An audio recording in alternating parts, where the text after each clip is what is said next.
दरबार में पहुंचता है तो सामने कौन, अलाउद्दीन खिलजी, और इधर इसकी बेगम और पुत्रियां थी। इन पुत्रियों में एक पुत्री थी फिरोजा।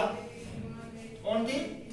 अब जैसे ही अलाउद्दीन खिलजी के दरबार में वीरमदेव चौहान पहुंचता है तो फिरोजा उसे देखते ही प्रेम करने लग जाती है। उसे देखते ही प्रेम करने लग जाती है दरबार में। लेकिन वो ये क्या था, वन साइड लव। क्या था? One side love. अब फिरोजा कई बार अपने प्यार का इजहार करती है वीरमदेव चौहान से, लेकिन हर बार वीरमदेव चौहान क्या करता है, क्योंकि अलाउद्दीन खिलजी में अकेला। तो एक बार क्या होता है, फिरोजा जब इसके पकड़ क्या लेती है इसको, मतलब इसके बार बार कहने पर एक बार ये वीरमदेव चौहान देखता है कि इसको साइड करना पड़ेगा, तो इसलिए ये क्या कहते हैं, मैं एक बार घर जाया हूँ जालोर और पापा जी से पूछ लूं, मैं उनसे पूछ के शादी नहीं करूंगा। तो फिरोजा कहती है ठीक है भाई तुम चले जाओ। तो यहाँ से वीरमदेव चौहान वापिस जालोर आ जाता है और अपना मोबाइल, फेसबुक, जितने की आईडी वाईडी सब बंद कर देता है, कोई संपर्क नहीं रखना फिरोजा से।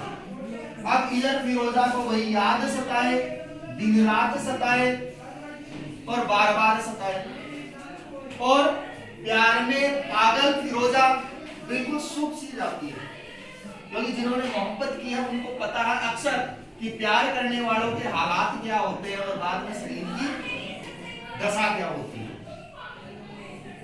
इसीलिए सजना मेरे साथ निभाना छोड़ के कभी न जाना, सजना मेरे साथ निभाना कभी न छोड़ के जाना। तो भाई इधर फिरोजा को छोड़ के जब चला जाता है और इसकी स्थिति खराब होने लगती है, तो इसकी दहाय मां थी गुलवीरत बेगम। इसकी दहाय कौन थी?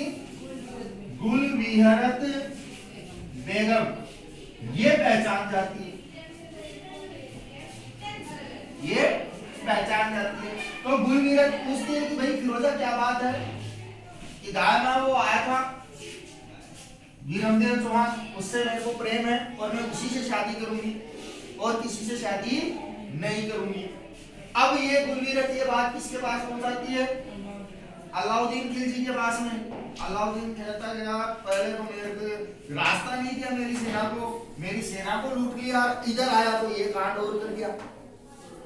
अब इधर से ये पत्र वापस भिजवाता है कानरदेव चौहान के पास में।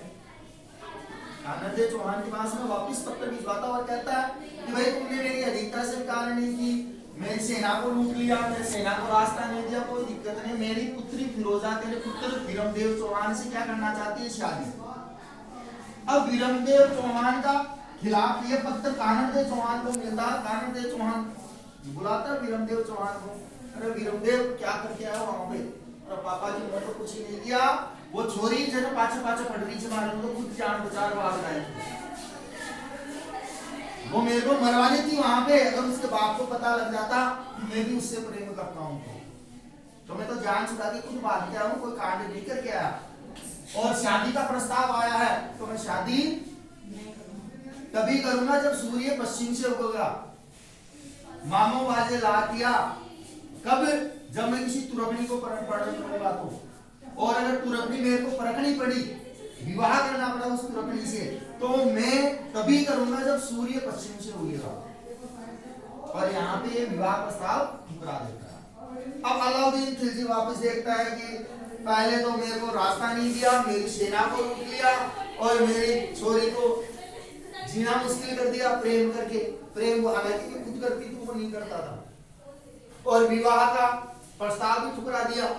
तो अब ऐसा क्या किया जाए, ऐसा कौन सा कमाल का आदमी देखा जाए जो जालोर के शासक कानरदेव चौहान और उसके पुत्र को सबक सिखा सके। तो ऐसे कमाल का आदमी करते करते इसके माइंड में नाम आता है कमालुद्दीन।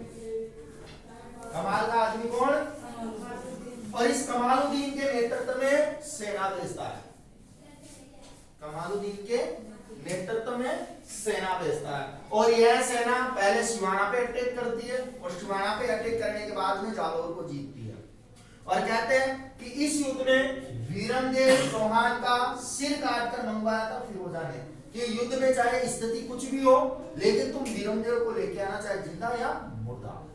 तो कहते हैं इसका सिर काट कर फिरोजा के लिए लाया गया और बाद में फिरोजा ने हिंदू रीति रिवाजों के तहत यमुना नदी के किनारे वीरमदेव चौहान का अंतिम संस्कार करवाया था। और इस प्रकार से अलाउद्दीन खिलजी की विजय कहाँ हुई?